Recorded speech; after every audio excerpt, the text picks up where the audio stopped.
What say we end this shite as gentlemen? After all, manners maketh man. La tercera entrega de Kingsman es una historia de acción y aventura al más puro estilo que esta franquicia nos tiene acostumbrados, pero al ser esta una precuela de la historia original, los sucesos transcurren muchos años en el pasado, de donde se toman eventos históricos reales para la trama. Obviamente estos eventos están mezclados con ficción para que se adapte al estilo de Kingsman. A continuación veremos algunos elementos, personajes y eventos históricos de la película y los compararé con los de la vida real.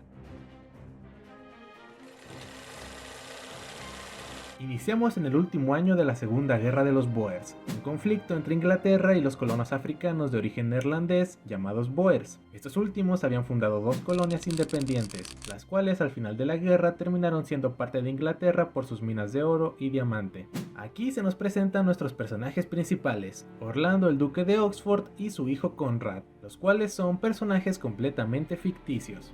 Quien no es un personaje ficticio es el general Kitchener. Este fue un comandante durante la guerra de los Boers e inventó el concepto que le dio la victoria a Inglaterra en la guerra, los campos de concentración, los cuales en su momento no tenían el mismo concepto que se tiene actualmente de estos, pues estos eran para ciudadanos negros africanos, aunque sí eran lugares que estaban en pésimas condiciones y donde varios niños, mujeres y ancianos africanos murieron. Cabe mencionar que Kitchener mentía sobre las condiciones de estos campos de concentración. It seems that you've been somewhat liberal with the truth. Time has not been kind here. Well, you'll have to explain that to Emily. La familia Oxford es enviada a uno de estos campos por orden de la Cruz Roja. Aunque Emily Oxford, la esposa de Orlando, es un personaje ficticio también, esta puede estar brevemente inspirada en Emily Hobhouse, una activista humanitaria la cual estaba rotundamente en contra de los campos de concentración de Kitchener, y escribió sobre las terribles condiciones en las que se encontraban estos campos.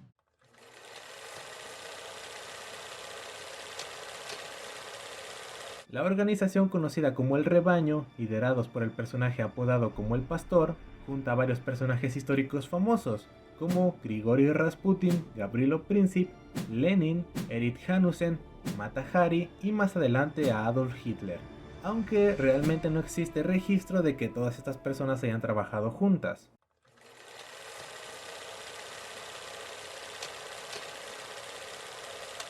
El 28 de junio de 1914, Gavrilo Princip asesinó al archiduque Fernando de Austria-Hungría, lo que desencadenó la Primera Guerra Mundial.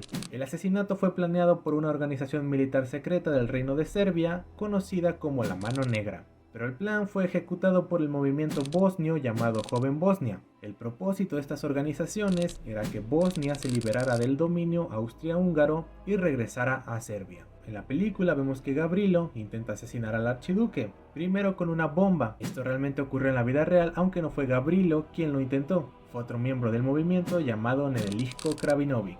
Sin embargo, el conductor del auto del archiduque vio el proyectil y aceleró, por lo que la bomba impactó en un auto que estaba detrás y resultó en 2 pasajeros heridos. Tras esto, Krajinović ingirió cianuro y se arrojó al río, aunque su intento de suicidio falló y fue arrestado. Después de esto, el archiduque y su esposa decidieron ir al hospital a visitar a los heridos, pero en el camino entraron a un callejón bloqueado y al ir de regreso su auto se detuvo, por lo que Gavrilo, quien solo se encontraba ahí, aprovechó la oportunidad y disparó 2 veces. El primer disparo le dio al archiduque en el cuello y el segundo a su esposa en el abdomen, la cual estaba embarazada, provocando la muerte de ambos. Esto provocó que el 28 de julio Austria-Hungría le declarara la guerra a Serbia. Según la película, el Kaiser Guillermo de Alemania, el Zar Nicolás de Rusia y el Rey Jorge de Inglaterra son primos, nietos de la Reina Victoria de Inglaterra. Esto de alguna manera es cierto. Para revisar este árbol genealógico necesitamos a 2 personas. Primero a la Reina Victoria de Inglaterra, quien era conocida como la Reina de Europa, pues toda su descendencia gobernó diferentes naciones de este continente. Ella y su esposo tuvieron 9 hijos, entre ellos estuvo la Reina Victoria II de Inglaterra, quien junto a su esposo el emperador Federico III de Alemania son padres del Kaiser Guillermo, quien por cierto sí tenía una deformidad en su mano. Otro hijo de la reina Victoria fue Eduardo VII de Inglaterra, quien junto a su esposa Alejandra de Dinamarca son padres del rey Jorge de Inglaterra. Esto hace que el Kaiser Guillermo y el rey Jorge sí sean primos directos. Por otro lado, tenemos al rey Cristian IX de Dinamarca, quien junto a su esposa tuvieron 6 hijos. Entre ellos estuvieron la emperatriz Dagmar de Rusia y Alejandra de Dinamarca. emperatriz Dagmar y el zar Alejandro de Rusia son padres del zar Nicolás de Rusia. Entonces, el zar Nicolás y el rey Jorge son primos directos, mientras que el Kaiser Guillermo y el zar Nicolás son primos terceros. Algo curioso es que los tres eran muy parecidos entre sí en la vida real. Esto de hecho se vio reflejado en la película, pues los tres personajes son interpretados por el mismo actor, Tom Hollander.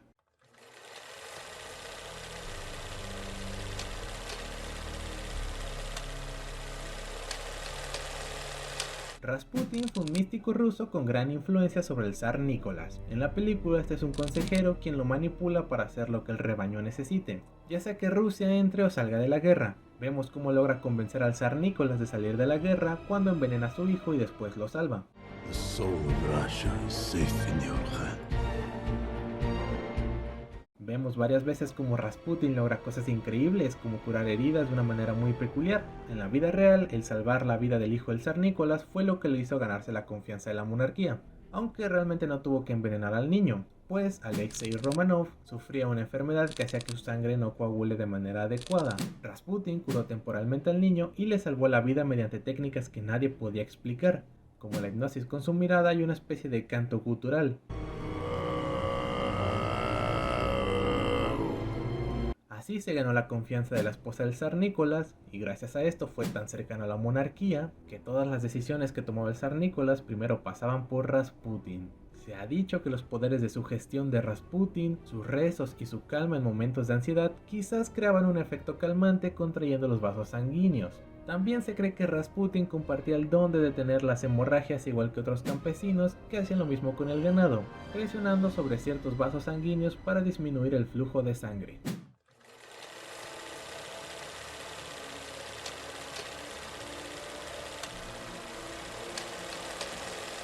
Un personaje que tiene ciertos momentos importantes en la película, pero que aún no ha sido completamente explorado, es Erich Hanussen, quien es el consejero del Kaiser Guillermo y más adelante introduce a Adolf Hitler.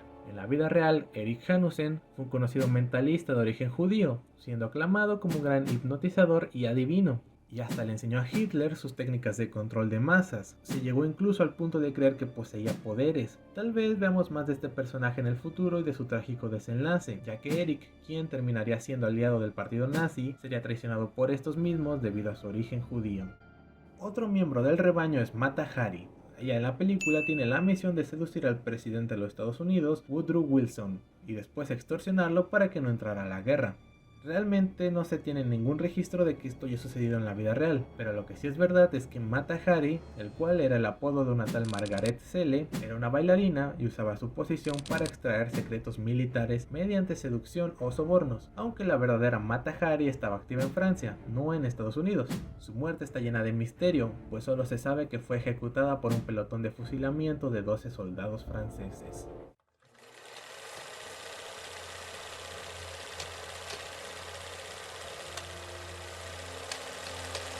Cuando la guerra inicia, vemos una secuencia que narra los horrores de la guerra durante 2 años. Esta secuencia muestra una de las batallas más largas y sangrientas de la Primera Guerra Mundial, la Batalla de Somme. Fue una batalla entre Inglaterra y Francia contra Alemania, con más de 1 millón de bajas de ambos lados, por lo que al final no se tuvo un claro ganador.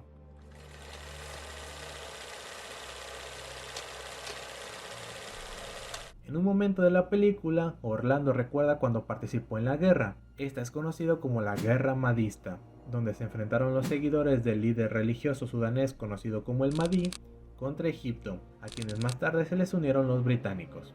Los sudaneses solamente querían liberarse de la administración egipcia. Particularmente el momento que recuerda Orlando es conocido como la Batalla de Guinis. Esta fue la última batalla que libraron los británicos con sus históricos abrigos rojos.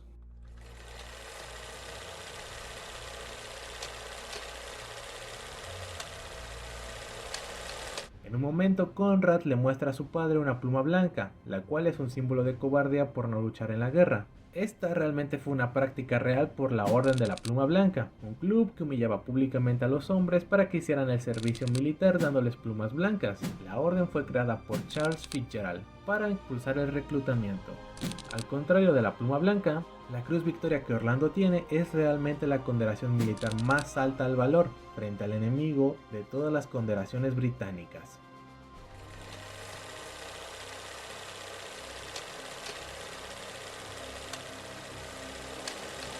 Al igual que en la Guerra de los Bóers, Kitchener también tuvo mucha participación en la Primera Guerra Mundial. Cuando la guerra estalla, Kitchener dice la frase: The object of war is not to die for one's country, but to make the enemy die for theirs.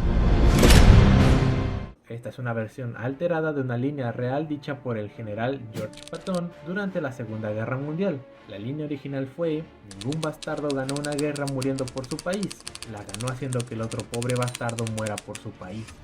Kitchener también dirigió una campaña de reclutamiento con carteles con su imagen, en los que señalaba al posible recluta con la frase "Britons wants you", los británicos te necesitan. Kitchener es asesinado al ser traicionado por Morton, quien le disparó un misil cuando ambos viajaban en un crucero dirigido a Rusia. Esto es muy similar a la vida real, pues Kitchener murió en el crucero acorazado HMS Hampshire mientras viajaba para realizar una misión diplomática en Rusia el 5 de junio de 1916. El Hampshire chocó con una mina marina alemana y se hundió. Solo sobrevivieron 12 hombres de los más de 650 que iban a bordo y nunca se encontró el cadáver de Kitchener.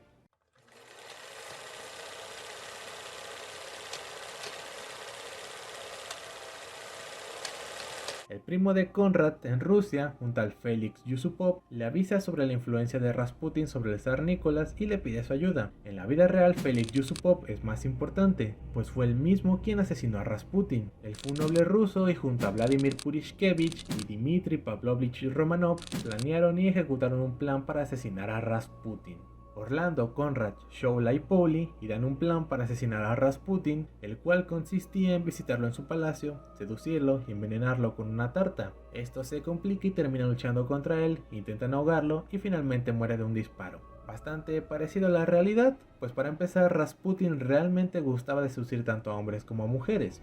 Félix Yusupov temía los peligros que la nefasta influencia del monje tenían en el gobierno del zar Nicolás y en diciembre de 1916, Félix y los demás conspiradores planearon asesinar a Rasputin en el Palacio Moika. Félix invitó a Rasputin a su palacio y utilizó a su esposa Irina como cebo, pues este le dijo a Rasputin que se la presentaría. Félix hizo un enorme banquete de pastas y vinos en los sótanos del palacio, pero todo ello tenía un veneno muy potente, cianuro. La comida tenía dosis más que letales para matar a un hombre. Rasputin no paraba de preguntar por Irina al llegar al palacio y Félix solo decía que se estaba retocando. Félix le dio las pastas envenenadas y Rasputin comenzó a comer. Este experimentó una leve reacción, pero luego siguió comiendo tranquilamente. Félix decidió cambiar de plan y simplemente disparó varias veces a Rasputin. Rasputin cayó en teoría muerto, pero cuando Félix examinó el cadáver, Rasputin lo agarró muy fuerte del hombro y lo maldijo. Félix gritó llamando a Vladimir y Rasputin salió corriendo al patio. Vladimir le disparó 3 veces y solo acertó un disparo en el hombro, haciendo que Rasputin cayera, y así Vladimir lo remató con un disparo en la cabeza. Esperaron hasta las 5 de la mañana y lo tiraron por un agujero en el río congelado. Finalmente, cuando se encontró el cadáver, se determinó que la causa de muerte había sido ahogamiento, es decir, ni el veneno ni las balas pudieron con él. Aunque existe una teoría conspirativa que asegura que el servicio secreto británico estuvo implicado en el homicidio de Rasputin.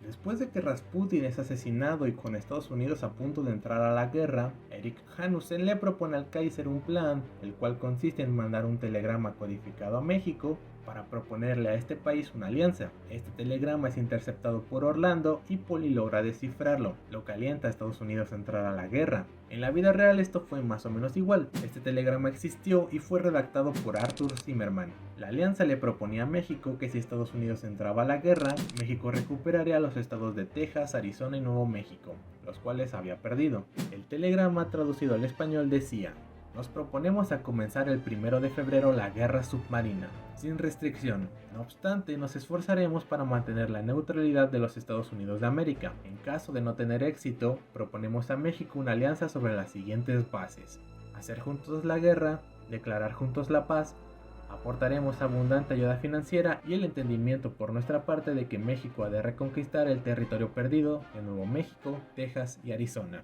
Los detalles del acuerdo quedan a su discreción.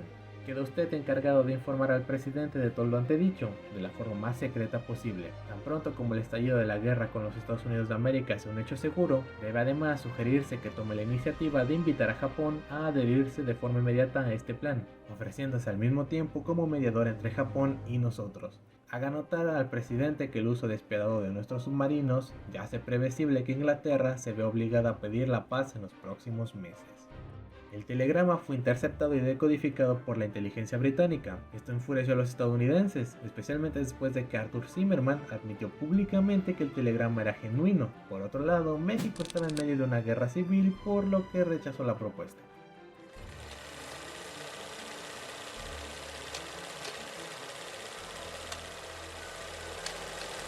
Después de que Rasputin muere, el pastor decide que otro miembro de la organización tome su lugar, un tal camarada Lenin. Durante el transcurso de la película vemos cómo este tal Lenin logró quitarle el control de Rusia al zar Nicolás y sacar a Rusia de la guerra. En la vida real esto fue un poco más complicado. Vladimir Ilich Ulyanov, apodado Lenin, fue un político y líder comunista ruso. Fue el presidente del Consejo de Comisarios del Pueblo, abreviado como Sovnarkom, quienes eran los máximos representantes de lo que se terminaría convirtiendo en la Unión Soviética. Después del asesinato de Rasputin, la monarquía empezó a desintegrarse y sumando a eso varias derrotas en la guerra.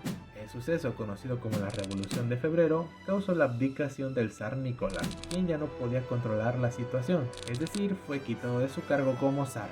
Así se terminó la monarquía en Rusia y se creó un gobierno provisional, pero este no duró mucho, pues en la posterior Revolución de Octubre, el gobierno provisional fue eliminado y reemplazado por el Sovnarkom, liderado por Lenin, quien puso fin a la participación de Rusia en la guerra, y Rusia pasa a ser la Unión de Repúblicas Socialistas Soviética.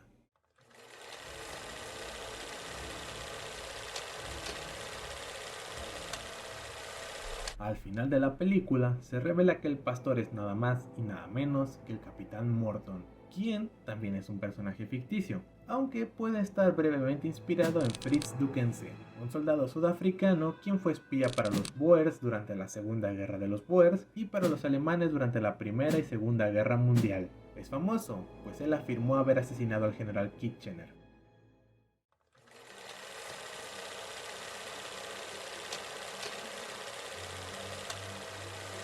Como se muestra en la película, el verdadero rey Jorge cambió su apellido a Windsor como resultado del sentimiento público anti-alemán. El Kaiser Guillermo es obligado a dejar el poder por alguien que después se revelaría es Adolf Hitler.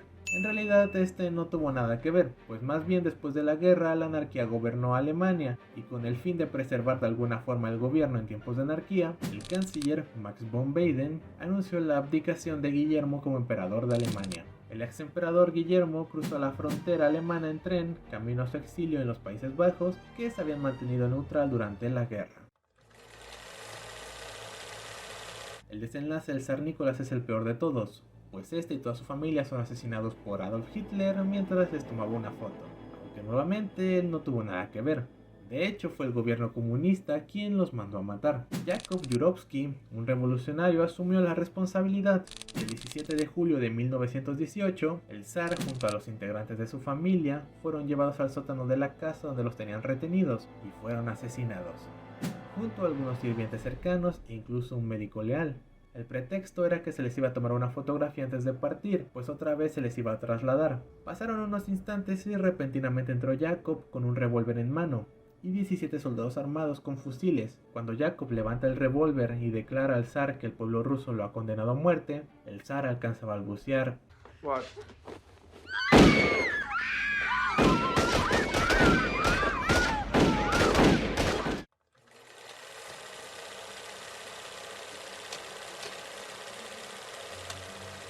La película cierra con Orlando creando la organización de Kingsman, pues no puede confiar en que los gobiernos hagan un correcto trabajo en otra situación como esta, y teme que el Tratado de Versalles que se firmó al terminar la guerra inicie otro conflicto igual de grande que esta. En junio de 1919, los dignatarios europeos se reunieron en el Palacio de Versalles para firmar uno de los tratados más odiados de la historia, el Tratado de Versalles. El Tratado de Versalles puso fin formalmente a la Primera Guerra Mundial y al mismo tiempo sentó las bases de la Segunda, pues los términos no le gustaron a ninguno de los países firmantes. Bueno, ha sido un largo viaje de historia. Muchos elementos tuvieron que ser resumidos y contados de una manera menos compleja para evitar que este video fuera extremadamente largo. Pero aún así espero que te haya gustado. Dale like y suscríbete. Nos vemos en la próxima. Adiós.